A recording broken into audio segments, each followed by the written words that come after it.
Danny Marsh was tired.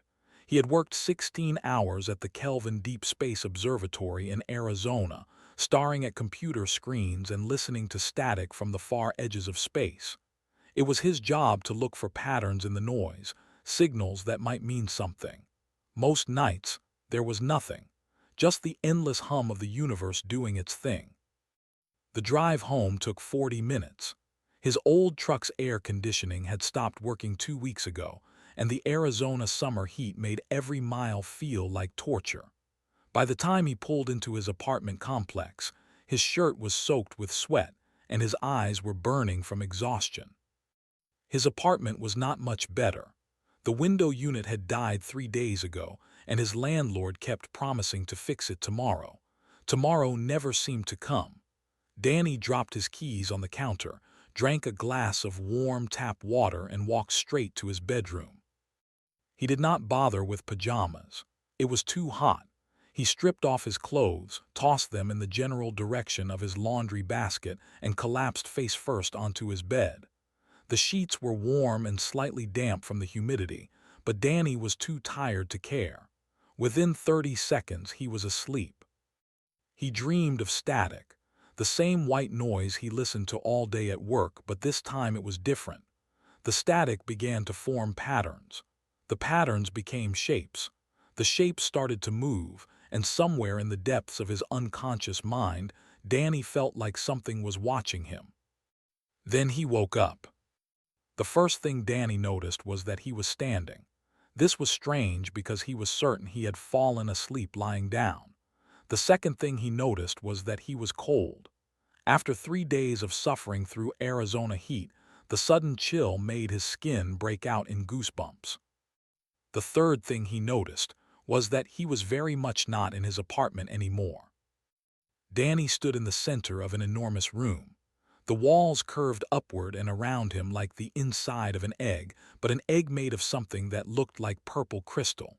Light came from everywhere and nowhere, a soft violet glow that had no visible source.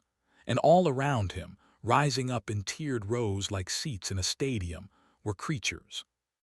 Hundreds of them, maybe thousands. Danny's brain struggled to process what his eyes were seeing. Some of the creatures had too many arms. Others had no arms at all. A few appeared to be made entirely of light, glowing softly in colors Danny did not have names for. One looked like a walking pile of rocks. Another resembled a jellyfish floating in midair, its body made of something that looked like liquid silver. Danny tried to move, but his body would not respond. He tried to scream, but his voice would not come. He was frozen in place, naked and exposed, while hundreds of alien beings stared at him from their crystal seats. A voice filled his head. It did not come through his ears. It simply appeared in his mind like a thought that was not his own. The human specimen has been retrieved successfully. Beginning standard evaluation protocol. Initial biological scan indicates carbon-based life form with standard oxygen requirements. Cognitive assessment suggests moderate intelligence. No natural defensive capabilities detected. Specimen appears to be in acceptable condition for processing. Danny felt a spark of something cut through his fear. It was not panic. It was not terror. It was annoyance. Moderate intelligence. He had a master's degree in astrophysics. "Wait," he said, and was surprised to hear his own voice. The paralysis was fatting. "Did you just call me moderately intelligent?" The room went silent. Or rather, the strange mental hum that Danny had not even noticed until now suddenly stopped. Every creature in the enormous chamber seemed to freeze. The silver jellyfish drifted closer to him. Its body pulsed with colors that shifted too fast for Danny to follow. "You are aware," it said, and Danny realized the voice in his head was coming from this creature. "This is not expected. The sedation field should have rendered you compliant and docile." "I work night shifts," Danny said. His voice was shaking slightly, but the words came out anyway. "I've spent 6 years training my body to stay awake when it shouldn't. I've built up a tolerance."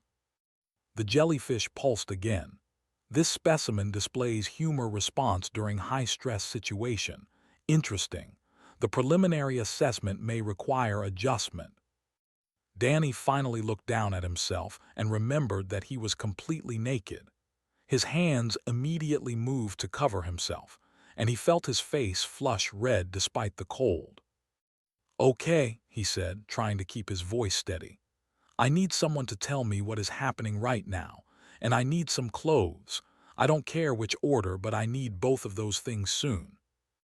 The jellyfish turned, if a floating blob of liquid metal could be said to turn, and seemed to communicate with something Danny could not see. A moment later, a small platform floated toward him carrying what looked like a sheet of silver fabric. Danny grabbed it and wrapped it around his waist. It was not much, but it was better than nothing. "The specimen has been retrieved for standard evaluation," the jellyfish said. "All developing species are assessed when they approach interstellar capability. This is protocol. You will be examined and returned to your planet with no memory of these events." "No memory?" Danny shook his head. "You're going to wipe my brain." Memory adjustment is standard procedure. It prevents cultural contamination and allows natural development to continue. Danny looked around the vast chamber again. Thousands of alien eyes, sensors, and other organs he could not identify were all focused on him. He was one naked human standing in front of what appeared to be a galactic parliament, and they were treating him like a lab specimen. Something shifted in Danny's chest. The fear was still there, but something else was growing alongside it. Curiosity. These beings had technology far beyond anything humans had ever imagined. They had been watching Earth, waiting for humanity to develop. They had answers to questions that scientists on Earth had been asking for centuries. And they thought he was just going to stand here quietly and let them poke at him. "All right," Danny said slowly, "I have questions." The jellyfish pulsed with surprise. Specimens do not ask questions during evaluation. Specimens are evaluated. "Well, this specimen is asking questions. First question, who are you people? Second question, how long have you been watching Earth? Third question, why did you pick me specifically?" He paused and looked down at his makeshift silver skirt. "Fourth question, do you have anything better I can wear? Because I'm not spending whatever this evaluation thing is wearing a tablecloth." The jellyfish was silent for a long moment. Then it made a sound that Danny's brain somehow translated as laughter. "This one is unusual," it said, apparently to the rest of the chamber. "I recommend extended observation. The human may provide valuable data beyond standard parameters." Danny did not know if that was good news or bad news. But he did know one thing. If these aliens wanted to study humanity, they were going to get a real education. He had always been too stubborn and too curious for his own good.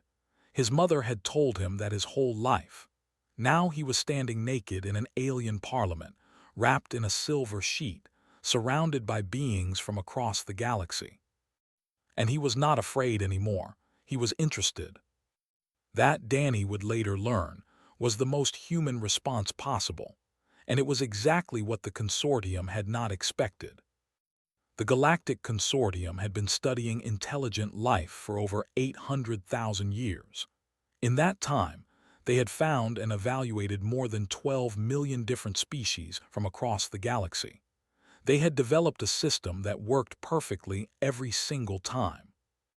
First, they would watch a planet until its inhabitants began developing technology that could reach the stars.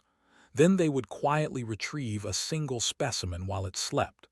They would run their tests, record their data, and return the specimen with its memories erased.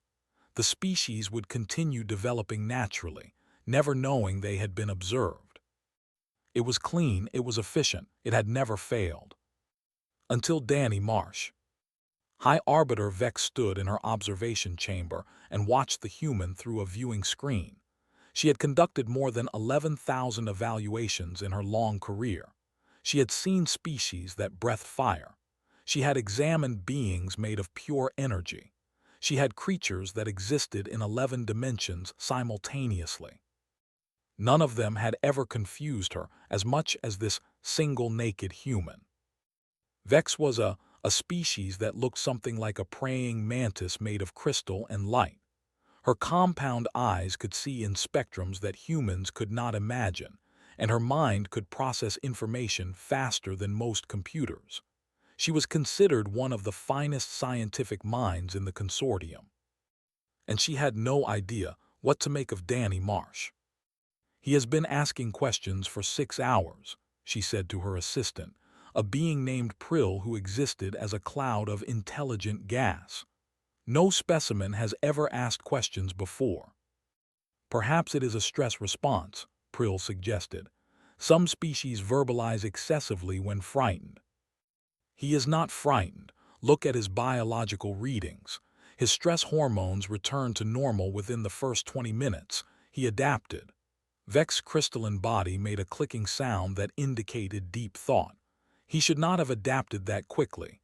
No species adapts that quickly." On the viewing screen, Danny was sitting in the waiting chamber they had provided for him. The room was designed to shift and change based on what would make the specimen most comfortable. For Danny, it had created something that looked like a simple Earth living room, complete with a couch and a window showing a fake blue sky. Danny had immediately noticed that the window was fake. He had spent 10 minutes examining it, figuring out how the projection worked. Then he had asked the service unit for paper and something to write with. He had been taking notes ever since. "What is he writing?" Vex asked. "Questions, High Arbiter. He has written down 417 questions about consortium society, technology, and history. He has organized them by category and priority level." Vex watched the human scribble another note on his paper. He had somehow convinced the service units to bring him more writing materials, and he had covered dozens of pages with his strange human symbols. "Has he slept?" "No, High Arbiter. Humans apparently require regular periods of unconsciousness to function, but this one has refused to rest. He says he will sleep when he runs out of questions. He will die of exhaustion before that happens. I informed him of this. He said, and I quote, that he will sleep when he is dead, and then asked 17 more questions about consortium funeral practices." Vex made another clicking sound. This one indicated frustration. The consortium had retrieved Danny because humans were developing faster than expected. Earth had only discovered radio technology less than 200 of their years ago, but already they were experimenting with gravitational waves and quantum communication. They were screaming into the void with every method they could think of, desperate to find out if anyone was listening. The original plan had been to wait another 200 years before making formal contact, but the signals from Earth kept getting stronger and more complex. The consortium had decided to retrieve a specimen early, just to get a better understanding of what they were dealing with. Now Vex was beginning to think that had been a mistake. "Pull up the species file on humans," she ordered. Prill projected the information into the air between them. It was a thin file, barely more than basic biological data and some cultural observations gathered from intercepted Earth broadcasts. "This is everything we have." Humans were not considered a priority species until recently. They were classified as a standard carbon-based tool user with no unusual characteristics. "No unusual characteristics." Vex read through the file again. "It says here that humans are persistence predators. Explain." Their ancestors hunted by chasing prey animals over long distances until the prey collapsed from exhaustion.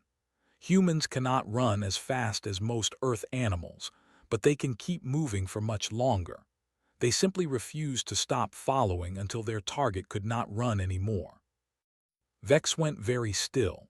In 800,000 years of species, the consortium had encountered many predators. Some were fast, some were strong, some were venomous or had natural weapons built into their bodies. None of them hunted by being too stubborn to quit. What else? They are social hunters. They work in coordinated groups and communicate constantly during pursuit. They also use tools extensively and can adapt those tools to almost any situation. Their physical forms are not specialized for any single environment, which means they can survive in almost any conditions. Generalists, Vex said quietly. They are generalists. Yes, High Arbiter. They are not the best at anything, but they are adequate at everything. On the screen, Danny had finished another page of notes and was now examining the service unit that had brought him his writing materials. He was asking it questions about how it worked, and the unit seemed unsure how to respond. No specimen had ever tried to have a conversation with a service unit before. He is curious, Vex observed, not just asking questions to gain advantage. He genuinely wants to understand. Curiosity is common in developing species. Not like this. Most species are curious about things that benefit them: food, shelter, threats, resources. This human is curious about everything. He spent 20 minutes asking about the composition of the floor tiles. Prill flickered with uncertainty. Is that significant? Vex watched Danny convince the service unit to let him look at its internal mechanisms. The unit had never allowed a specimen to do this before, but somehow the human had talked it into cooperating. I do not know, Vex admitted, but I am beginning to suspect that we have made an error in our assessment of this species. She turned away from the screen and began walking toward the evaluation chambers. Where are you going, High Arbiter? To meet the human myself. I want to understand what makes him so different. That is highly irregular. High Arbiters do not typically interact directly with specimens. Vex paused at the doorway. Her compound eyes reflected the light from Prill's gaseous form. This entire situation is irregular. A species that hunts by refusing to stop. A specimen that adapts to abduction within minutes. A being that treats first contact with an alien civilization as an opportunity to take notes. She clicked her crystalline mandibles together. The consortium has been studying intelligent life for 800,000 years. In all that time, we have never encountered anything we could not understand and categorize. Every species fits somewhere in our system. She looked back at the screen, where Danny was now teaching the service unit how to play a human game using small pieces of debris he had found on the floor. This human does not fit anywhere, and that Prill is either the most interesting thing that has happened in my career or the most dangerous. I intend to find out which. She left to meet Danny Marsh, and neither of them knew that their conversation would change the course of galactic history. The formal evaluation was supposed to take 3 standard consortium cycles, which translated to roughly 4 Earth days. It took 12 days, and by the end, the consortium had learned far more from Danny Marsh than they had ever expected. The cognitive assessment was first. Every species that reached a certain level of development had to be tested for intelligence, problem-solving ability, and threat potential. The test had been perfected over hundreds of thousands of years and worked the same way for every species. A being named administered the test. Looked something like a blue octopus with too many eyes, and it had conducted this same evaluation more than 50,000 times. It knew exactly how long each section should take and exactly what results to expect. Danny finished the test in 1/4 of the expected time. That cannot be correct, said, checking the results for the 3rd time. The pattern recognition section alone should take 2 hours. He completed it in 23 minutes. Is the score accurate? Vex asked. She had been observing the entire evaluation from her private chamber. The score is in the upper range for his species type, but not exceptional. What concerns me is not how well he did, but how fast he did it. Many eyes blinked in sequence. And then there is the matter of what he did afterward. What do you mean? After completing the test, The human asked if he could see the test design. I allowed this, thinking he was simply curious. He then rewrote the algorithm for Section 7. Vex's crystalline form went very still. He modified consortium testing software. He said the logic puzzles were inefficient. He showed me a way to measure the same things with 40% fewer steps. I have checked his work. He was correct. How did he know how to modify our systems? He has never seen consortium technology before. He said he guessed. He observed the patterns in the interface and figured out the underlying logic, made a sound that indicated deep unease. High Arbiter, no species has ever modified our testing software during an evaluation. No species has ever thought to try. The physical assessment came next, and the results were almost disappointing. Humans, it turned out, were remarkably average. They were not strong compared to most galactic species. They were not fast. They could not see in the dark or hear frequencies outside a narrow range. They needed to breathe a specific mixture of gases and could only survive in a thin band of temperatures.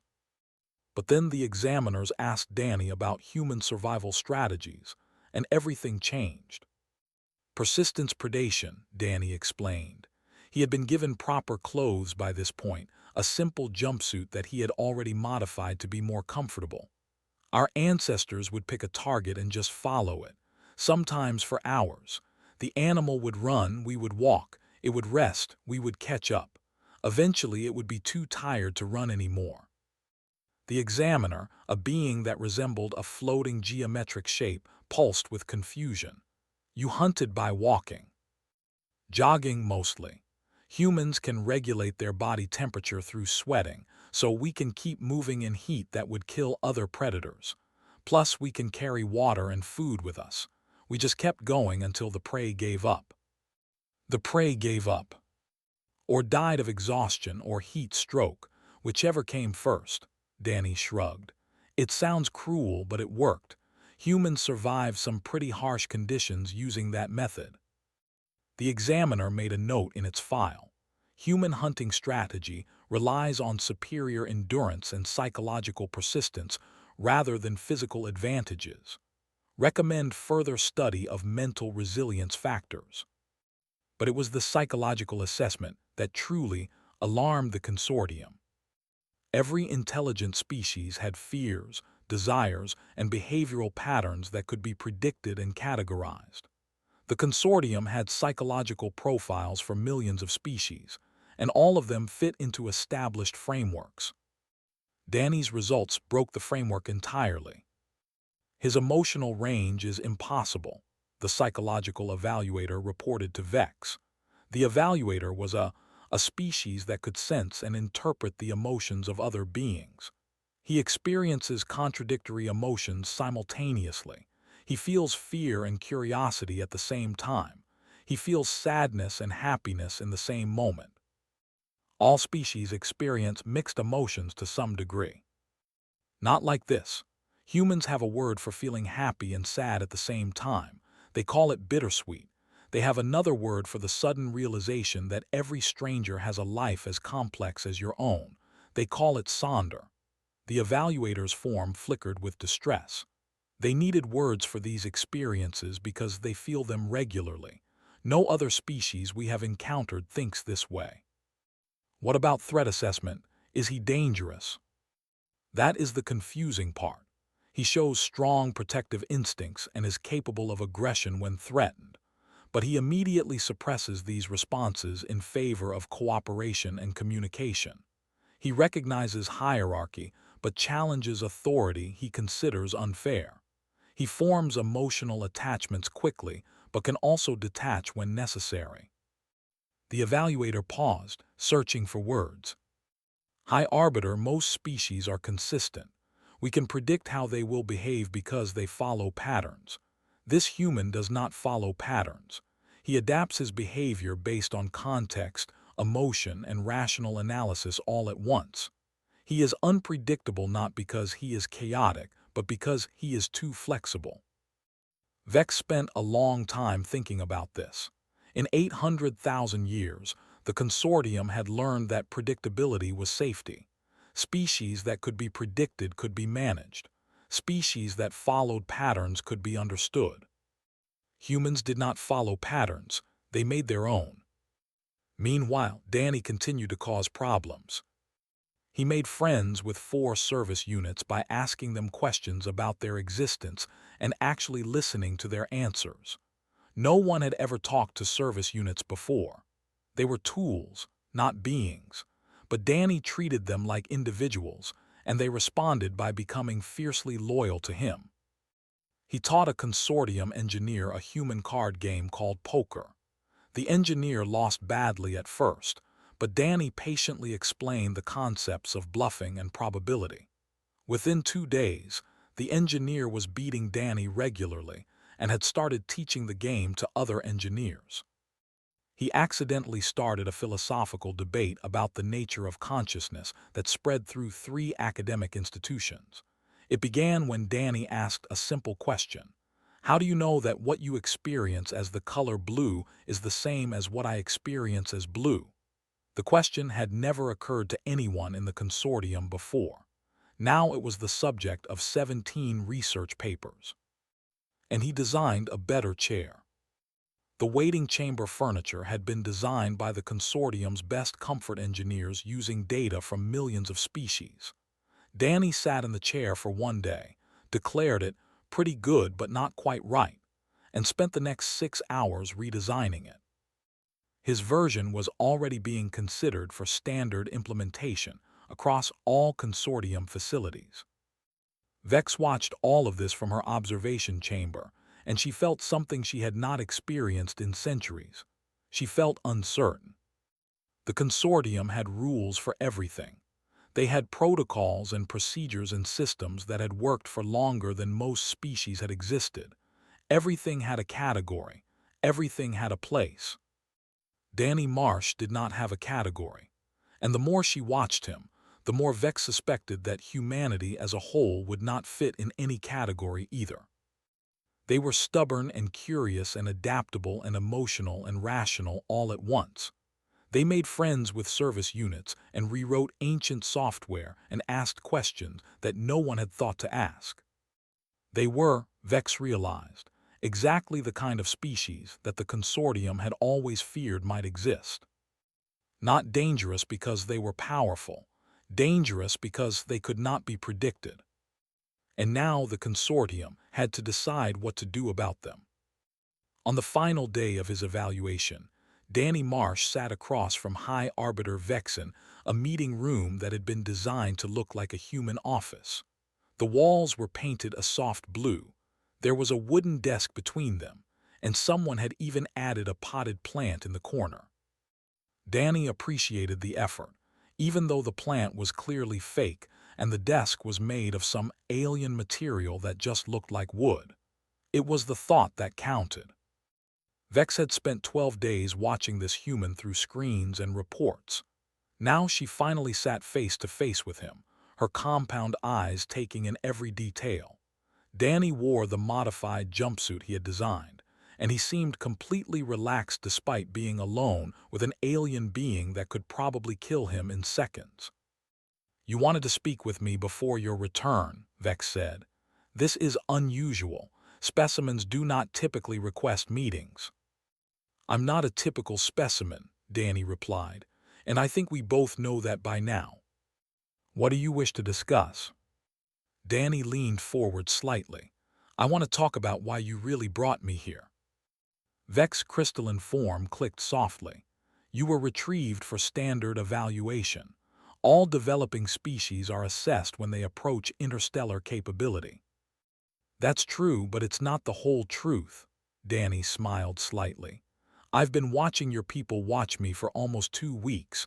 I've asked a lot of questions and listened to a lot of answers, and I've figured a few things out. Such as, you took me early, way earlier than your usual schedule. According to what I've learned, humans weren't supposed to be contacted for another 200 years, but here I am." Danny spread his hands. "Something made you move up the timeline. Something made you nervous." Vex was silent for a moment.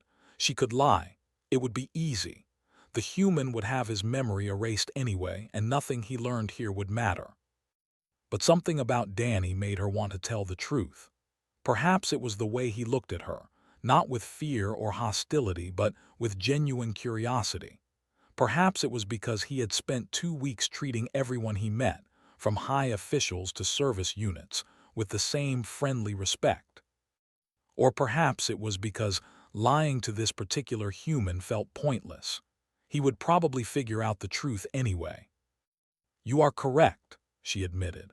"Humans were flagged for early evaluation because your species has been developing faster than predicted. Your signal output has increased dramatically over the past century. You are experimenting with communication methods that took other species thousands of years to discover. We're making too much noise. You are making all of the noise. Radio, microwave, laser, gravitational waves. Your species has been screaming into the void since you invented the technology to do so." Vex's compound eyes reflected the soft light of the room. The consortium became concerned. "We decided to assess whether humanity posed a potential threat." Danny nodded slowly. "And what did you decide?" This was the difficult part. Vex had spent the past 3 days in meetings with the Consortium Council, debating exactly this question. The discussions had been intense, and they had not reached a clear conclusion. The preliminary assessment was that humans posed a moderate threat requiring monitoring but not intervention. After your evaluation, that assessment has been revised. To what? Uncertain. Vex clicked her mandibles in what Danny had learned was a sign of frustration. "Your species does not fit our existing categories. You are not a threat to be destroyed, but you are not harmless either. You are not primitive, but you are not advanced. You are something we have not seen before. And that scares you more than if we were just dangerous." Vex considered denying it, but what was the point? "Yes. The consortium has succeeded for 800,000 years because we understand the species we encounter. We can predict their behavior, guide their development, manage their integration into galactic society. Humans cannot be predicted. You adapt too quickly, think too flexibly, feel too deeply."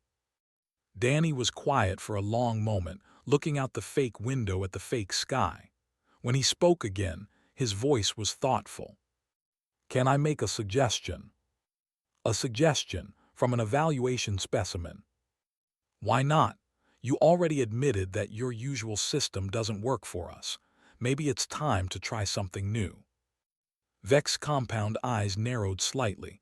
"What are you proposing?" Danny stood up and walked to the window. He touched the surface and watched the projection flicker slightly at the contact. "Don't erase my memory." Whatever Vex had been expecting, it was not this. "That is not possible. Memory adjustment is standard protocol. It protects both the specimen and their species from cultural contamination." "I know, but think about what you just told me. Humans are unpredictable. We're developing faster than you expected. We're going to find you eventually. We're too curious and too stubborn not to." Danny turned to face her. "When that day comes, you can either be strangers who have been secretly watching us for centuries, or you can be the people who decided to trust us first." "Trust you? We have known your species for less than 200 years. We have known you personally for less than 2 weeks." "That's true, but in those 2 weeks, what have I done? I asked questions. I learned about your culture. I made friends with your service units and taught your engineers card games.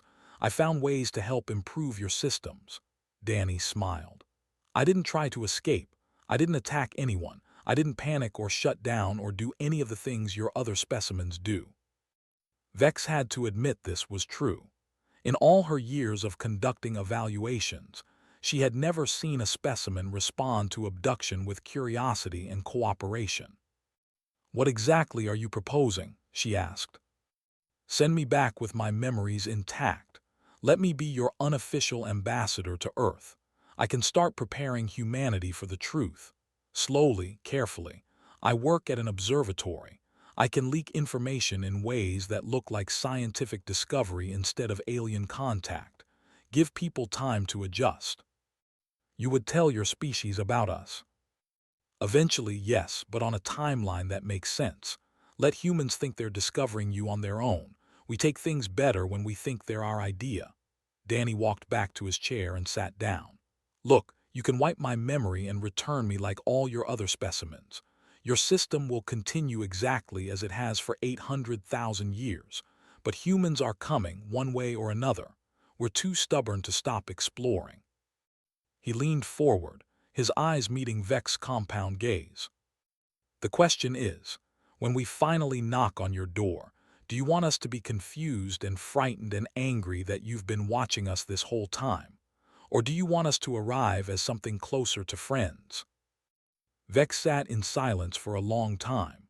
Her crystalline form reflected the light in slowly shifting patterns as she processed what the human had said. It was unprecedented.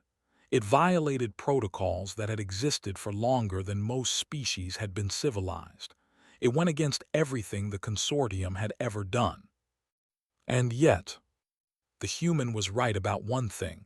Humanity was different. The old rules might not apply. I cannot make this decision alone, Vex finally said. I will present your proposal to the council. I make no promises about their response.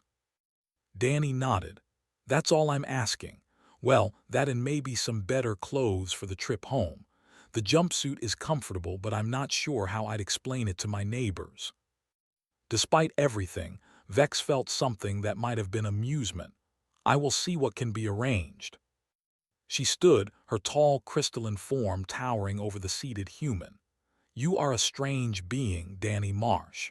In 800,000 years, no specimen has ever made a proposal during their evaluation. No specimen has ever asked to remember.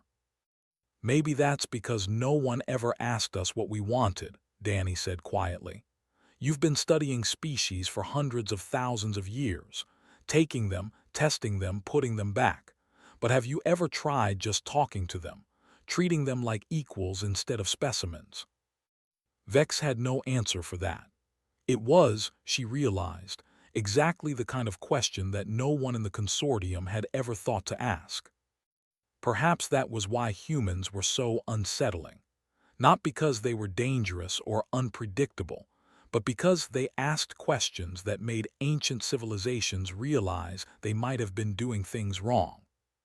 She left to present Danny's proposal to the council, and for the first time in centuries, she had no idea what would happen next.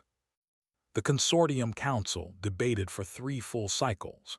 In human time, that was almost 4 days of continuous discussion among beings who had guided galactic civilization for longer than humanity had existed.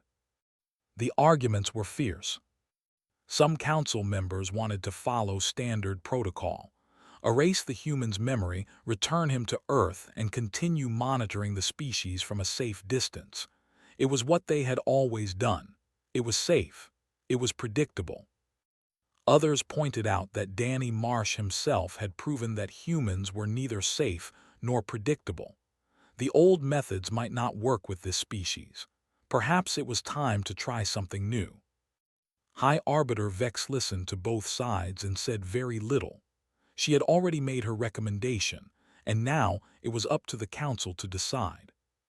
In the end, the vote was close, so close that it came down to a single deciding voice. Vex cast the final vote in favor of Danny's proposal. The next morning, she walked to the waiting chamber where Danny had spent the past 2 weeks. He was sitting in the chair he had redesigned, playing cards with one of his service unit friends. He looked up when she entered. So he said, "What's the verdict?" Vex stood before him, her crystalline form catching the soft light of the room. The council has made a decision. It is unprecedented. It violates 17 protocols and 3 fundamental principles of consortium contact policy. Danny's face was unreadable. I'm guessing that's either very good news or very bad news. It is both. Vex clicked her mandibles in what Danny had learned was her version of a smile. The council has approved your proposal. You will be returned to Earth with your memories intact. You will serve as humanity's first unofficial ambassador to the Galactic Consortium. Danny let out a breath he did not realize he had been holding. They actually said yes. They said yes, though there were conditions. Vex reached into a compartment in her body and removed a small crystalline object about the size of a marble. This is a communication device. It is linked to your specific neural patterns and will only work for you. Through it, you can contact us when necessary, and we can contact you. Danny took the crystal carefully. It was warm in his palm and seemed to pulse with a soft inner light. There are rules, Vex continued. You must introduce information about us gradually. No sudden revelations that could cause panic or instability. You must not share consortium technology until humanity is ready to use it responsibly. And you must report to us regularly on humanity's progress toward formal first contact. How long do I have? We will reassess in 50 of your Earth years. If humanity has progressed appropriately, formal contact will be considered. If not, Vex's crystalline spines shifted uncomfortably. We will discuss other options. Danny nodded slowly. 50 years. He would be in his 80s by then, assuming he lived that long. But it was something. It was a chance. There is one more thing, Vex said. She reached into another compartment and produced a folded piece of fabric. You requested appropriate clothing for your return. Danny unfolded the fabric and found a pair of simple cotton pants and a soft gray shirt. Human clothes. Someone had taken the time to create actual Earth clothing for him. I thought you might prefer to arrive home wearing something familiar, Vex said. The crystalline communicator can be hidden in your pocket. Your neighbors should not ask too many questions. Danny held the clothes and felt an unexpected wave of emotion wash over him. He had been gone for 2 weeks. He had seen things that no human had ever seen. He had spoken with beings from across the galaxy and changed the course of his entire species. And now he was going home. Thank you, he said quietly, for everything, for listening, for giving us a chance. Vex's compound eyes reflected Danny's face back at him. Thank yourself, Danny Marsh. You changed our minds. In 800,000 years, no specimen has ever done that. She paused, her crystalline form catching the light. The consortium has been watching your species for 200 of your years. In that time, we have seen you do terrible things to each other and to your world. We have seen war, destruction, cruelty beyond measure. Danny's face fell slightly. He knew humanity's history better than most. But we have also seen something else, Vex continued. We have seen your species create beauty that serves no survival purpose. We have seen you sacrifice yourselves for strangers. We have seen you reach toward the stars even when you had every reason to stay on the ground. She moved closer, her tall form towering over the seated human. The consortium has encountered 12 million species. Most of them are content to survive. Some of them aspire to dominate. But humans are the first species we have found that seems driven by something else entirely. You want to understand. You want to connect. You want to know why. Danny did not know what to say. He had never thought about humanity that way before. That is why the Council approved your proposal, Vex said. Not because we trust humanity, we do not, but because you have shown us something we had forgotten. The universe is not just something to be and managed, it is something to be wondered at. She stepped back and the room began to shift around them. The walls became transparent, revealing the crystalline city beyond.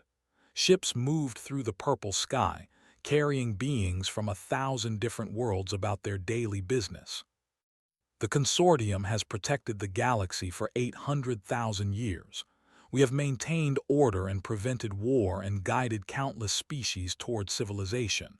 But somewhere along the way, we stopped asking questions. We stopped wondering. We became caretakers instead of explorers. The room continued to shift, and Danny felt a strange pulling sensation at the edges of his consciousness. He was being transported, he realized. Sent back home. Perhaps humanity will remind us what we have lost, Vex said.